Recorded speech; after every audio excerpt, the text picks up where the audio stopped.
We've seen that mental health is getting worse on that self-reported measure. We've seen in terms of the disability system that children are now much more likely to be claiming disability living allowance, and that's largely down to mental health as well. So you can have an argument about how much is this a real decline in mental health versus a change of diagnostic thresholds versus better awareness and picking up problems that were already there. But what does seem to be true is that this is now on the agenda and shaping schools and shaping children's lives in a way that was bigger than it was 5 or 6 years ago. Hello, and welcome to the IFS Zooms In. I'm Helen Miller, Director of the Institute for Fiscal Studies. Over the summer, we're taking a closer look at the lives of our nation's children and young people. In the face of some pretty worrying statistics, I'm asking whether the kids are okay. We're working our way through the 4 pillars of the government's Opportunity Mission, which aims to end the link between a child's background and their future by tackling inequalities at every stage, from early childhood through to adult skills.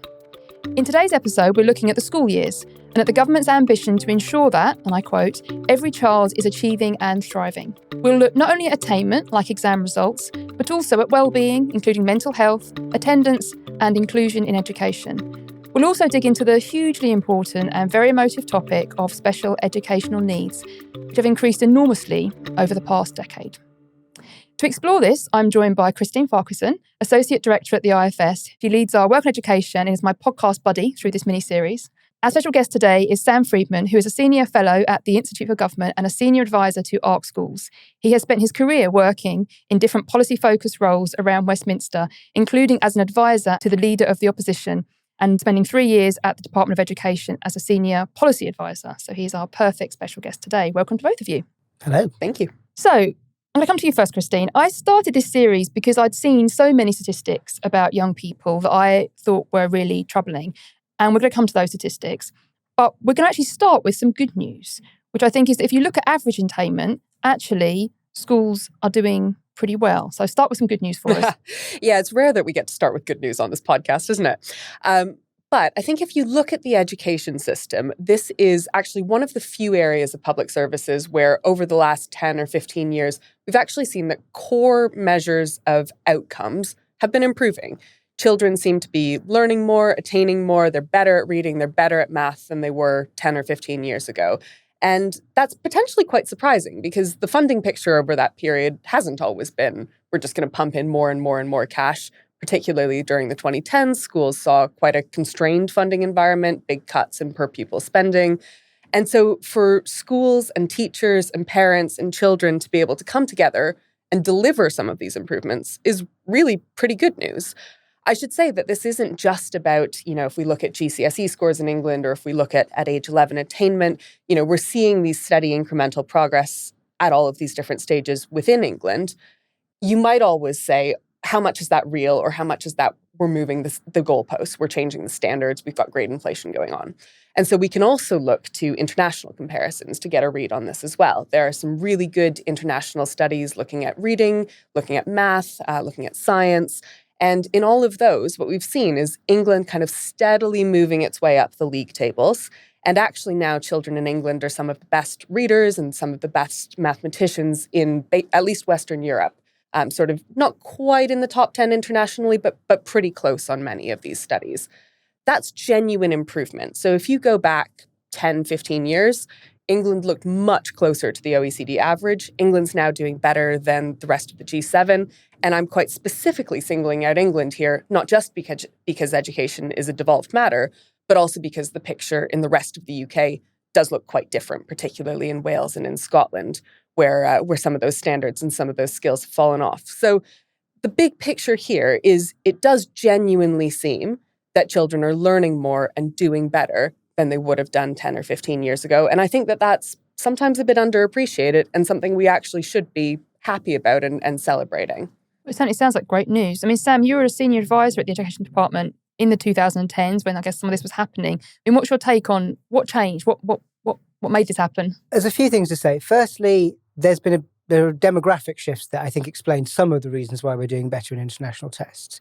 If you look at PISA breaks down into a lot of detail, the OECD test breaks down into a lot of detail, and we can see that first and second generation immigrants in England do a lot better than they do in most European countries. And that accounts for quite a lot of the difference between England and other European countries. Now, you can say that's a policy success because we've done something right on integration. It may also be because more people speak English. But that's definitely part of the reason. In fact, we're one of very few countries where second-generation immigrants outperform native speakers. So that's an interesting angle. And Scotland and Wales have fewer immigrants, so that could also explain part of the difference between the different home nations. But I think there is a policy effect here. I don't necessarily think it's all about 2010. When I was there, I think one of the real positive stories about education is actually how there's been a lot of continuity of policy over a very long time, which is really unusual in England. And if you compare it to, say, the NHS, where there's been multiple different restructures in all sorts of different directions, in education, broadly speaking, we've been following the same set of policy levers since the mid-90s or even earlier, early 90s. And that has, I think, helped, that continuity has really helped. So we've had a system in which accountability has been quite high by international standards. We have a school inspectorate that publishes results. We have publicly available exam data, external assessment that's pretty rigorous. And we have a lot of autonomy at school level. We have some of the most autonomous schools in the world as well. And that combination of accountability and autonomy has grown and grown and grown over the last 30 years. And I would argue has been a net positive, although it causes some issues as well, compared to countries that don't have those things. So I think that sort of continuity has been really important. The one thing I would say about the 2010 government is and where there was a difference between Conservatives or the coalition and Labour, was around curriculum, where the last Labour government had been planning on moving to a much more progressive, if for want of a better word, primary curriculum particularly, and then they were going to look at secondary after that. That would have been much more like what's happened in Scotland and Wales. And the coalition decided to go for a more knowledge-based curriculum. And I think it's really hard to argue based on the evidence that was the wrong decision, because Scotland and Wales have really struggled, I think, with that progressive curriculum model. Whereas England, I think, has been in a stronger place to, particularly in maths, particularly in sort of core primary subjects, to do well as a result. So I think that was a good policy decision by the coalition, even though as someone who was there at the time, it was quite a messy process to do.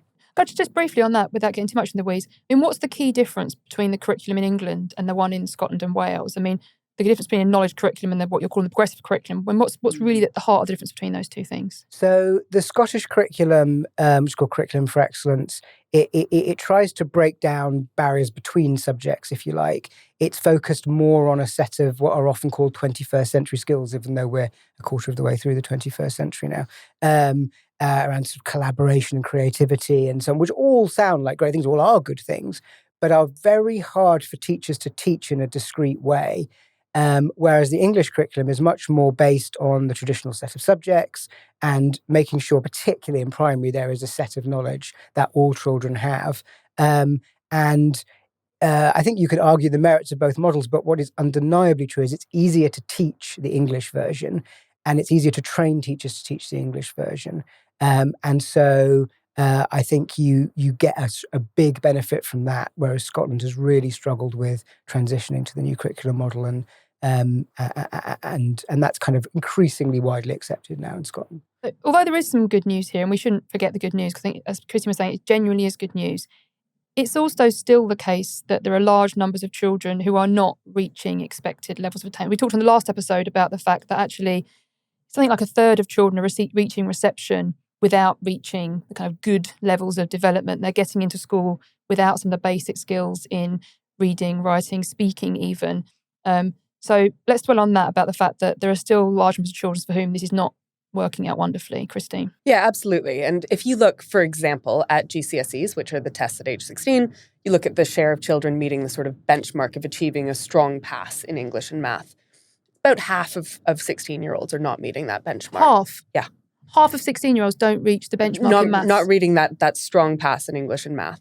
So this is, Wow. this is not a system that... You mean a 5 by a strong pass? Yes. Yeah. What's a 5 in old money, and like 8 It's a high C. They don't quite match onto it. It's a good C, whereas a 4 is a low C in old money. And so a 4 is a pass and a 5 is a strong pass. Okay. Do we know how many kids are getting to 4? It's about 60%. 60%, yeah. So there are still 40% of children who aren't getting a 4 in the new system or the equivalent of a C in the old system. Wow. That's much higher than I would have expected. It is really high. And I mean, that's been going down over time. These comparisons over time are difficult, not least because they changed the grading system. But we are still in a system where a large proportion of 16-year-olds are sitting those exams, working really hard on those exams, and not reaching that benchmark. And that has lifelong consequences. That has consequences for the further education they do. That has consequences in the labor market for the wages that they earn. That has knock-on consequences for health and feelings of belonging and mental health. That there's a lot. So this stuff really, really matters. I think what's particularly striking about the children or the young people who don't do well at GCSE is just how predictable that is. So if you take a kid, rewind back to age 11 and you take a kid who's not meeting the expected levels for English and for reading, writing, and maths at age 11, it is vanishingly unlikely, bordering on impossible, that kid is going to go on to achieve the benchmark at GCSEs. And so that kid has 5 years of working really hard through secondary school, knowing that statistically it is almost certain that they're going to get to the end of that without the qualifications that they're being told are so important to strive for. And I think that sets up a really big challenge for the education system. It's not just age 11. If you rewind further and further and further, you see these inequalities, you see this persistence throughout education. But that really matters because you're looking at these kids, you're trying to motivate them to put in the effort, to work really hard. And in some sense, it feels like you're setting them up to fail. And that's a really difficult thing for a child to experience in the education system. And I think that's going to link in to some of the other challenges that we're talking about. And that's not a new challenge, right, Sam? I mean, that would have been back in place back when you were trying to design the system from the inside in some sense. Yes, and it's true in every country to some degree or another. We're not particularly unusual. We're about average in terms of the level to which socioeconomics dictates educational outcomes. And as I say, every system struggles with it. I mean, the part of the issue is on the exam system. We have an exam system at GCSE that's designed not to give more grades to people. It's designed to keep it at a static level because we had a lot of grade inflation in the 2000s. The new system that came in 2011, it's not quite fixed. You can move, but it's very hard to move that up. So it's a bit zero sum for schools and young people at the moment. And that is a policy choice that I don't think many people understand. And we've never really discussed whether that was the right decision. There are obviously problems with having grade inflation, but there are also problems with having a very static system where you can't really ever get progress on this sort of 35-40% of children who don't get fours. So that there's an interesting angle there. But even if you did something different there, you would still have this big socioeconomic differential, and we'll come on to this, I think, over the rest of the program. But I think the biggest problem we've got in the education system is that there is a group of children at the bottom who are getting more and more detached from the middle for lots of policy reasons that aren't really to do with education or only partly to do with education. And that you can really see that in a lot of the statistics around attendance and other things. We're a really good system for the median child. We're not a great system for children who are right at the bottom. Okay, so let's come on to those, because I've become a little bit obsessed recently with these children who are right at the bottom. So I'll come to you first, Christine, with some sort of statistics. So one of the biggest sort of trends we've seen in recent years, and kind of one of the biggest challenges for the education system, is just this huge rise in the number of children with special educational needs and disabilities. So give us some statistics first, Christine, then we'll talk about what's going on. So I think it's important first to just set out in really broad scope what is the special educational needs and disabilities, or the SEND system. Basically, you can think about this as dividing down into two tiers. There's a larger group of kids who are receiving some support through their school and funded by their school. And then there's a smaller group of kids who have more severe special educational needs disabilities, more severe SEND. At the moment, they receive what are called Education, Health and Care Plans, which is EHCPs, and I always get that acronym wrong when I say it, so I usually just keep it at more severe special educational needs. What we've seen since about 2017 is that there's been a really big increase in the share of children who are being identified as having SEND. So if you go back to 2016, you had about 15% of children in having unidentified SEND in either of these two tiers. Now we're knocking on for 20%. So that's a really big increase. But I think what's really got people concerned is that if you break that down and look at separately by the two tiers, actually half of that increase is coming from that more severe tier. And so what that means in proportional terms is we've gone from something like 2.3% of kids having an education, health and care plan to something like over 5% of kids having an EHCP. That's a huge increase. And that really matters for kids, obviously. That really matters for schools. It really matters for councils because these plans are really expensive. And that really matters overall for the public finances. Amongst other things, what that means, we talked about the recovery in school funding since 2019. Half of the additional school funding that's gone into the system has gone to special educational needs. And so that leaves less for sort of day-to-day education and less for supporting kids who maybe do have additional needs but don't quite tip the barrier into that highest level of support.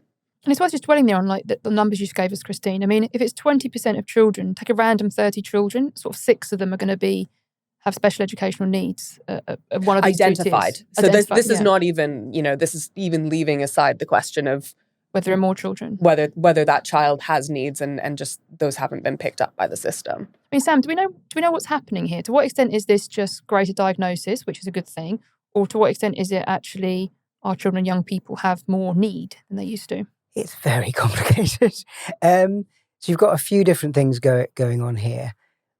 Firstly, you had a change in legislation in 2014, and that made it that strengthened parental rights around getting an education healthcare plan for their children, and schools' rights, because sometimes it's the school that does the claim, not the parents.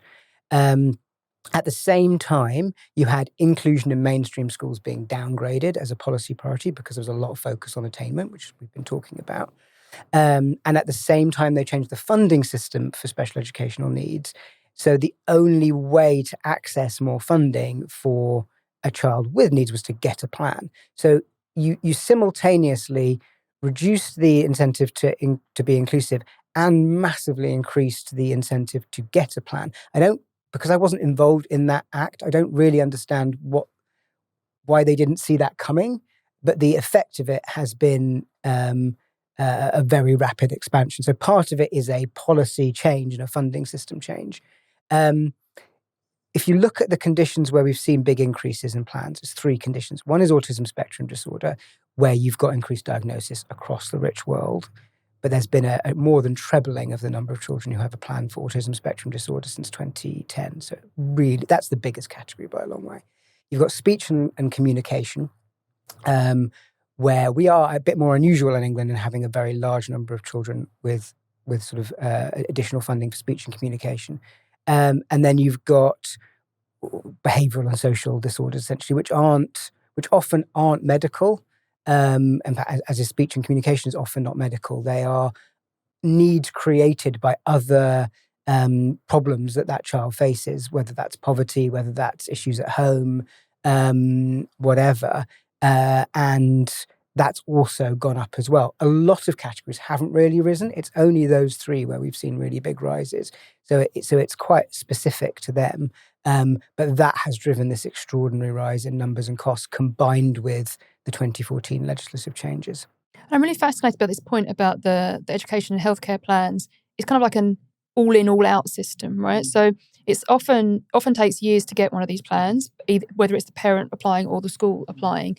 I think I'm right in saying that once you get one of these plans, there's kind of a pot of money that follows the child around, whether it be to a special school or to a mainstream school. Is that right? It's even more than that, because it's not necessarily here's the budget for you and we're going to spend $20,000 on this child. It's whatever is set out in that EHCP, the child has a legal entitlement to, basically regardless of the cost.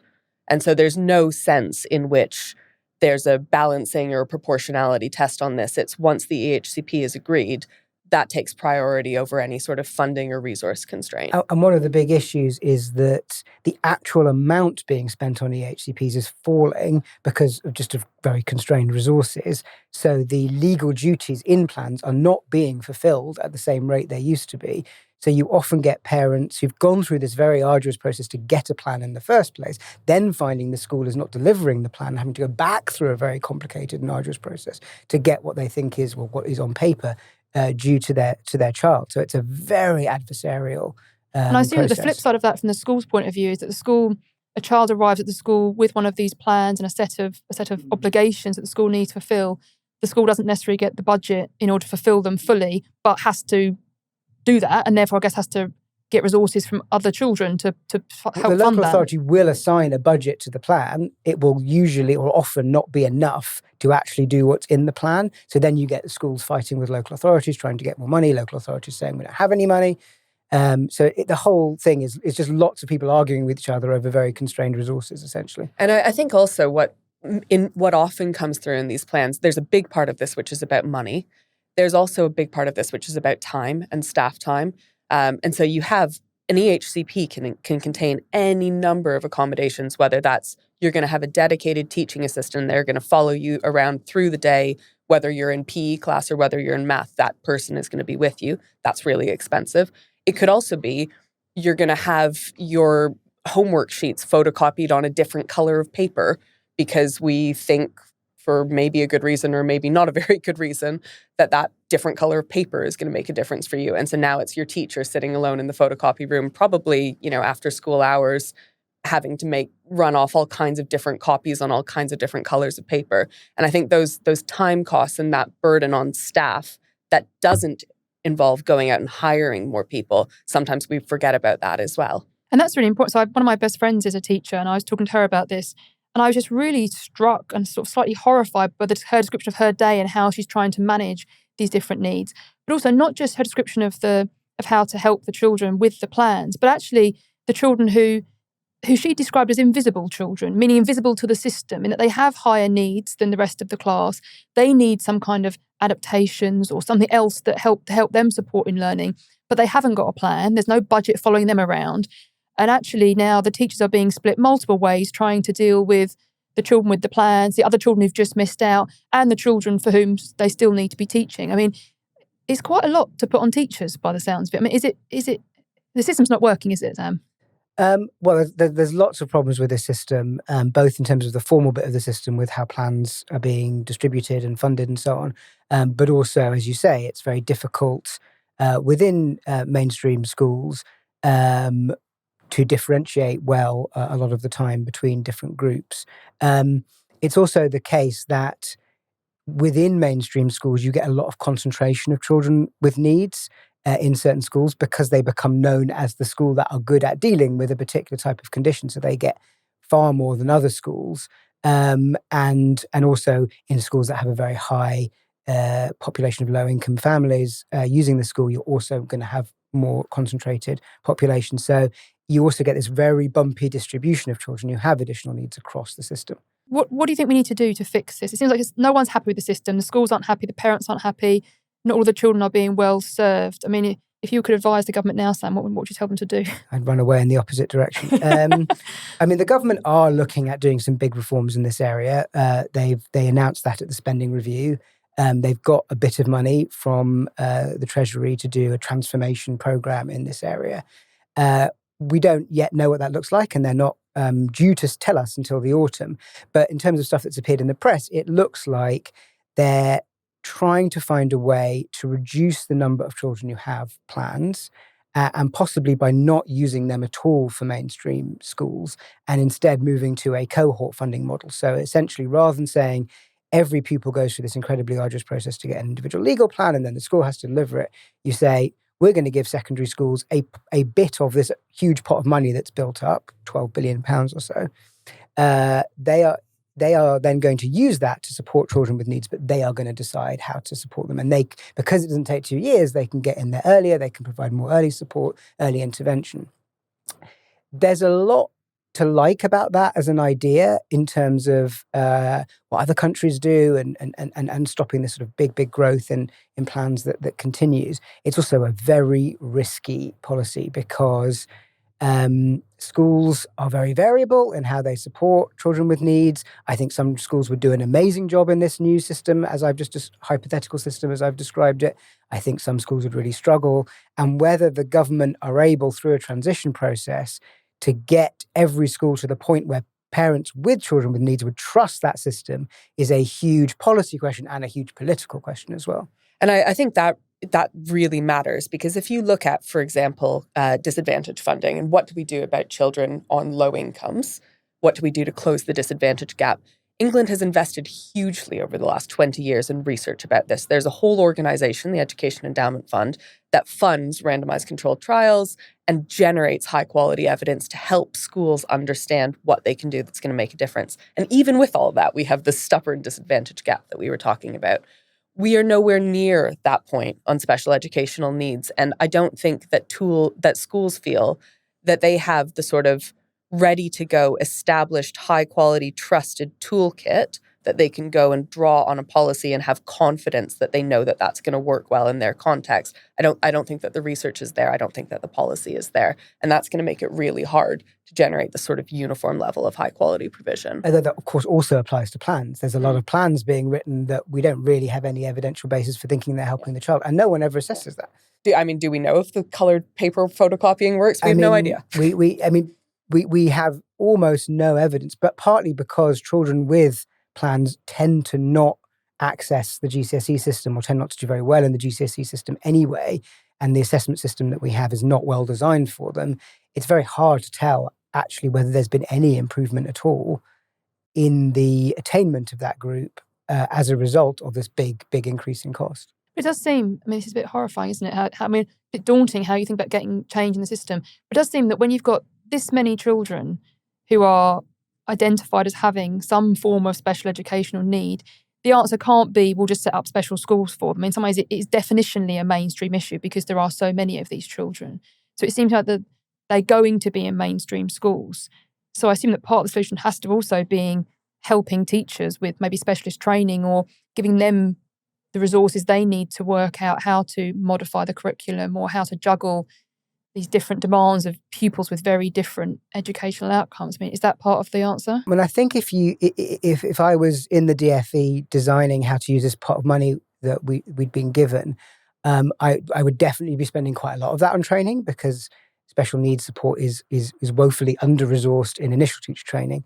So there's a huge training need. I'd also be looking at spending some of it, as I think they are, on specialist units within mainstream schools. So rather than setting up specialist schools, you have a kind of hybrid where the child is still at a mainstream school, but there is a specialist unit that they may spend some time in, but not their whole time as well. I also think we really are going to have to look at the assessment system if we want to be more inclusive, because at the moment, a mainstream secondary school has to put everyone in for GCSEs. It is measured as a school on the basis of the GCSE results that they get, and Ofsted will take that into account when giving them an inspection. You don't want to get into a system where schools are deciding themselves exactly who to put into exams, because then they might exclude too many children from those exams.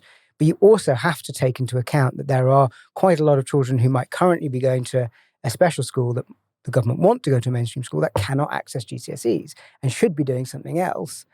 And if you don't build that into your policy, it's going to make it really hard for mainstream schools to do that well. Absolutely. I'm just sitting here thinking about how hard it's going to be, like you said, Sam, earlier, to try and build trust with parents. For those parents who spent years fighting for one of these plans for their child and feel like they've got something in place, the idea that the government's going to change that, even if it's a good idea, it's going to need a pretty big political sell. Well, one of the questions, I think, going back to the welfare kind of mess that the government got into, part of the way they sort of resolved that was by saying this won't affect people who already have the provision, already have the PIP in that case. So you may end up with a similar kind of compromise here, where you say people who already have this plan get to keep it for some amount of time, and we will transition to this new system with new cohorts, but that's much more expensive, as it is with the welfare system. And I think that's really important, because the other feature of the welfare system challenges was that there was this elision of issues around reform and issues around short-run cost savings and what are we going to do to meet the OBR, to get the OBR's green tick.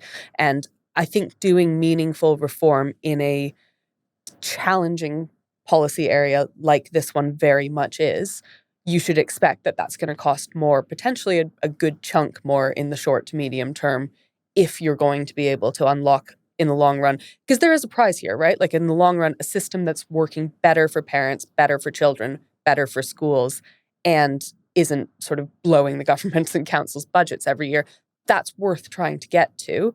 Nickel and diming and fighting about exactly how many more millions is that going to cost in years 1 to 3 is probably not going to be the way to get to a sustainable long-term solution. I agree with that. And given that it's really hard to find anyone happy with the current situation, it seems it has to be reform, has to be the answer.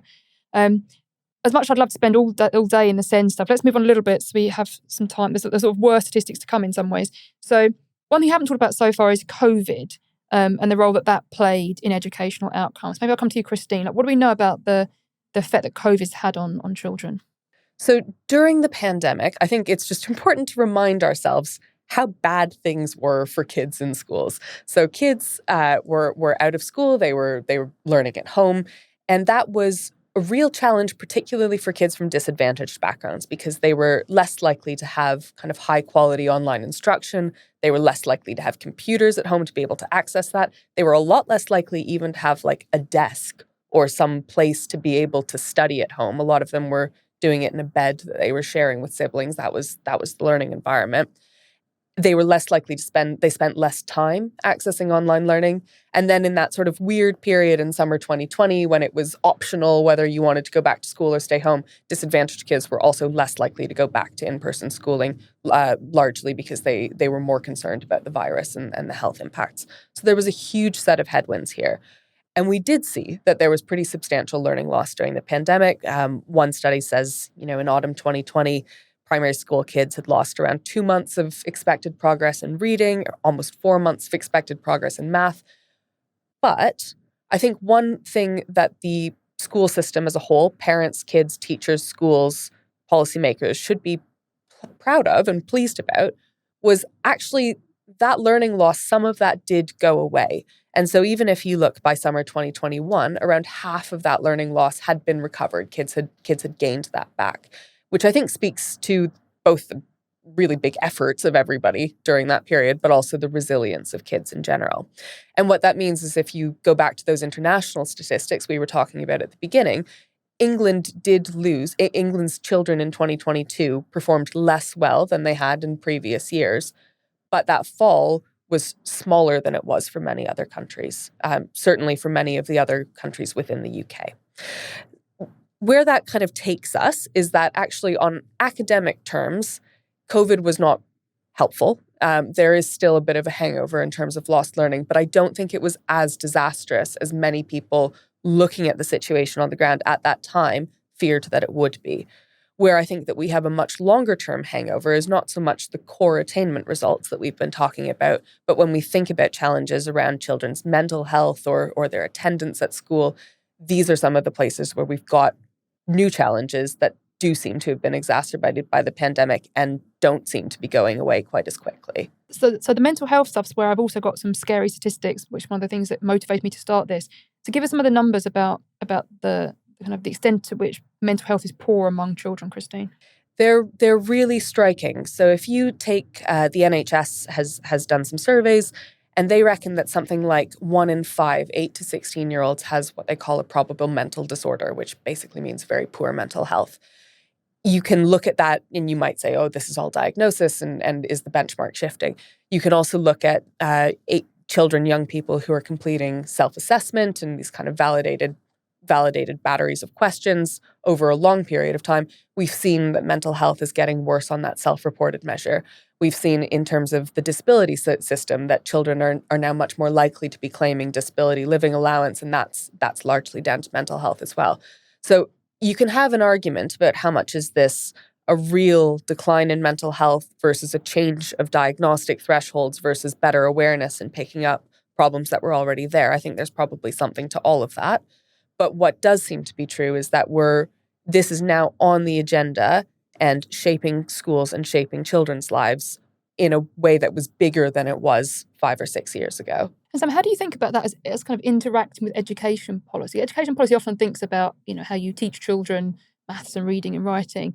But obviously, if you're teaching children, you can't ignore the fact that, 20% of them are coming in with poor mental health. I mean, is that a problem for the education system to deal with, or is it a cause of the education system? What's going on? I mean, part of the issue is we're bringing together a lot of things under the label mental health that are quite different and have different impacts on education in schools. So the biggest two areas where you've had an increase in mental health issues, one is ADHD, which tends to be younger boys being diagnosed with ADHD. I think there is some good evidence that ADHD is being overdiagnosed because it is diagnosed more in summer-born kids, which suggests to me that it's partly to do with age and immaturity rather than anything else.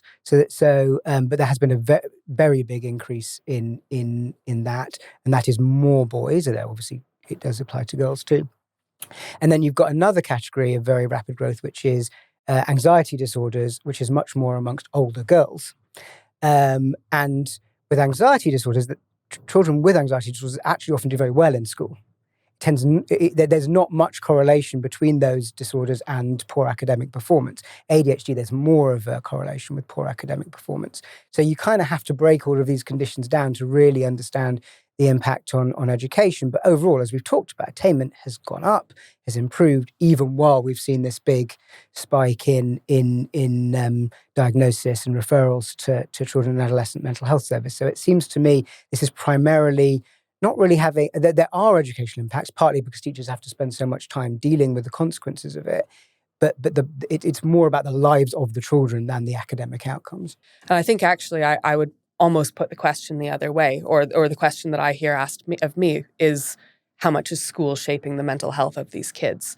Certainly if you look, for example, at hospitalizations and children and young people presenting to the emergency room with mental health conditions, that's a lot higher during the school term, and then it goes down quite sharply during not just the summer holidays, but sort of half-term breaks. And so there is this question of, some stress is good for kids and good for all of us. The pressure of a deadline is certainly motivating.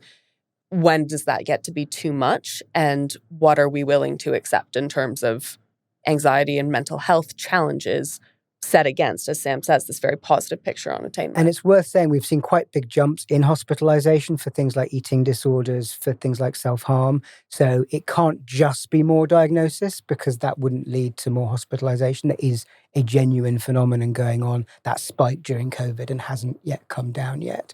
So yes, you can't just explain it away by more diagnosis. And interestingly, on the sort of point about how much is school to do with it, a lot of people sort of blame the exam system. I don't think it's to do with the exam system, because if you look, John Jerram at the to UCL did a fascinating study comparing happiness levels with children across the different home nations, and only England has end of primary external tests that are quite a big deal. But the level of happiness is the same at that point in all home countries. So the evidence that we have suggests it's not about exams, and we're seeing this happening in lots of countries, not just England. But there might be something else about the school experience that is driving it. Of course, the other theory that comes up a lot, and I know a lot of teachers will argue strongly for, is mobile phones and social media, and the amount of time young people are spending alone and on screens compared to what used to be the case. There is a lot of psychologists have a lot of disputes about this, and I'm not one, so I'm not going to try and find the definitive answer. But if you talk to schools and teachers, there is a very widespread feeling that the amount of time young people are spending on screens, and often what they're doing on those screens, is contributing. Although it is interesting, if you look at the self-reported data and things like Understanding Society, where it breaks down life satisfaction in lots of different dimensions of life. The one where we've seen the biggest increase in dissatisfaction since COVID is my life at school. Rather than, kids are not really saying, oh, I'm a lot less satisfied than I used to be with my friend group, or I'm a lot less satisfied with my family, or I'm a lot less satisfied with my supportive relationships. It seems to be there's something about school that they don't like in a way that wasn't the case before the pandemic. My personal theory, which I can't prove at all, is that it's related to the drop in externalized negative behaviors amongst teenagers. So we've seen a massive fall in smoking, in drinking, in drug use, in sexual activity amongst teenagers. So I think you used to get a lot of playing out through negative external behaviors, and that's how a lot of teenagers dealt with a lot of their stresses. And now they're not doing those things. They're at home. They're much more at home than they used to be. So it becomes a bit more internalized. But again, not being a psychologist, I can't prove that. But it feels like a really interesting change in the light in teenagers' lives that must be having some effect on the way they feel and think. On absences, there's a lot more absence from school now. I mean, to what extent is that linked to this point about children being unhappy at school and not wanting to go to school? Or is it just you got used to being at home during COVID and you've stayed at home and it's kind of behaviours are sticky? Do we know what's going on there, Christine? Yeah, so qualitatively, I think a lot of people would draw that connection and say kids are unhappy at school and so they're just choosing to not come in as much. Overall absence rate is about 7%. Before COVID, it was 5%. So it's up. That's definitely up. Where I think a lot of the biggest concerns come are when we look at kids who are either persistently absent, so they're missing more than 10% of school days, or they're severely absent and they're missing more than 50% of school days. More than 50? More than 50. So about 2.5% of kids are missing more than half of the school year for absence. It may not surprise you to know that this group of kids who are severely absent, children with special educational needs are overrepresented there. I wouldn't be surprised if we had better data if children with mental health challenges were overrepresented there as well. And that becomes a real problem because so far we've been talking very much about what should schools do about this? What should schools do about the kids who are coming in with all of these challenges? If those kids aren't coming in, then whatever your policy lever is, whether that's breakfast clubs or whether that's more free school meals or whether that's changing teacher training or whether that's having another teaching assistant to provide additional support, whatever those policy levers are, if that kid isn't walking through the school gates in the first place, those policy levers aren't going to reach them.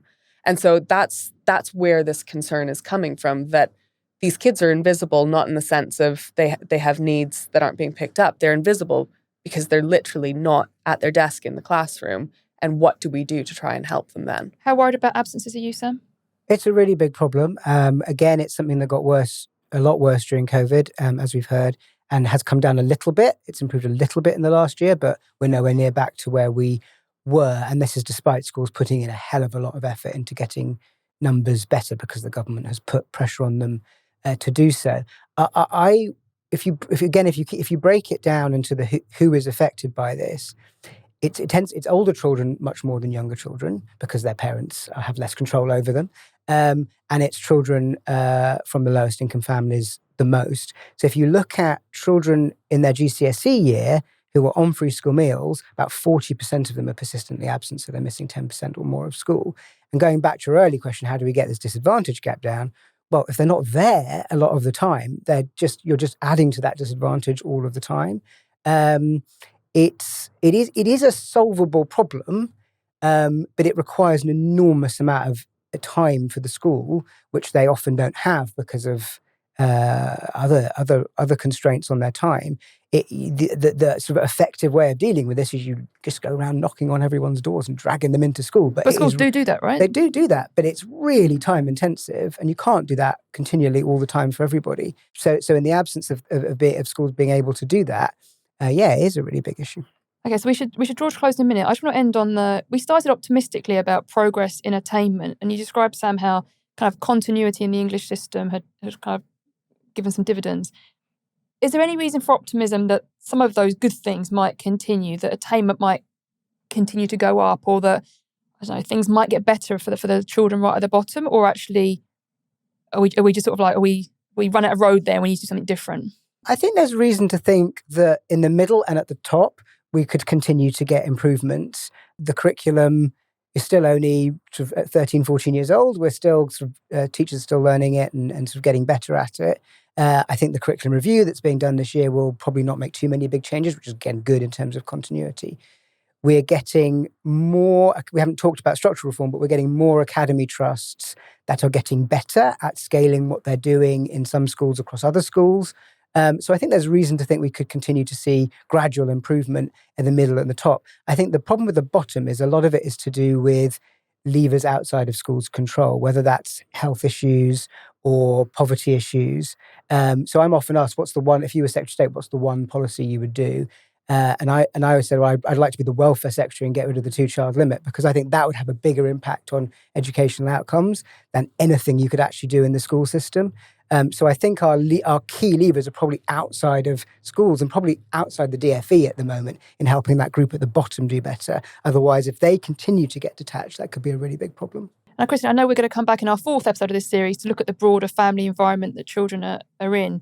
I mean, do you share Sam's sense that actually the big challenges now are not in DfE, they're somewhere else, or do you think there are big challenges in DfE? I'd echo completely Sam's point. And we talked at the beginning about school funding, and actually right now school funding has held up relatively well compared to many other areas of public services. But the drawback of that is schools don't exist in a vacuum. These kids don't exist in a vacuum. And schools are becoming a little bit the everything public service, where they're expected to pick up pieces on housing policy, welfare policy, youth justice policy, health policy, a whole range of issues coming into these schools that aren't being picked up by other parts of the state. So I think that's a really big challenge. And I think Sam's exactly right to say that education is broader than just what's happening with schools funding. If I were in DfE, and one thing I do feel a little bit encouraged about is that children also don't just pop into existence at age 5 when they show up at school. And I think there is now more of a focus on what can we do in those earliest years of life, which we talked about on the previous episode, to try and mitigate some of these gaps that are opening up really quite early in life. And also in those earliest years of life, by definition, you're having to work with families more than you necessarily have to do sitting as a schools policymaker in DfE. So I think that shift of focus and that intention to try and get things right in the earliest years, if we pulled that off, big if, that'll pay dividends for schools down the line as well. So a little bit of optimism there. This conversation's been a real mixed bag today, I think. I mean, it is worth remembering that average attainment is good. I think, Christine, you really brought that home for us. There are lots of children who are achieving and thriving, and schools and teachers have managed to improve attainment while facing big budget cuts and much more complex sets of needs. So there are some good news stories there. But I'm still hearing that there are far too many children who are not thriving. Too many of our young people are getting to school without basic speaking, reading, writing skills, and those gaps are just persisting all the way through their educational journeys. The school system is kind of creaking, it sounds, under the stress of the huge increase in the children with special educational needs. Teachers are stressed, parents are stressed, children aren't getting great outcomes. It seems obvious to me that there needs to be reform to that system, but done very carefully, because there's a real danger there that the government could reform it in a way that neither parents or teachers are happy about. And I think it's great to remember that we have to think about the problems outside of the school gates, those in the broader family environments that are affecting people's educational outcome. But on that, let me say thank you to Christine, a huge thank you to our special guest, Sam, for joining us, and thank you to everyone for listening to the IFS Zooms In. Do join us next week when we have part 3 of our mini-series, where we're going to look at issues facing further and higher education, so what happens when you leave the school gates and what the government's planning to do in this area. And if, after listening to this, you have questions, then jot them down, because at the end of this series, we're going to run a special Q&A episode to bring parents, teachers and young people into this debate. For now, if you enjoyed this episode, please do subscribe in your podcast app and share it with anyone you might think is interested. Perhaps you could pop it on your parents' WhatsApp group. And if you'd like to support our work, you can become a member for as little as £10 a month. Just check the link in the episode description. But for now, thanks again for listening, and we'll see you next time.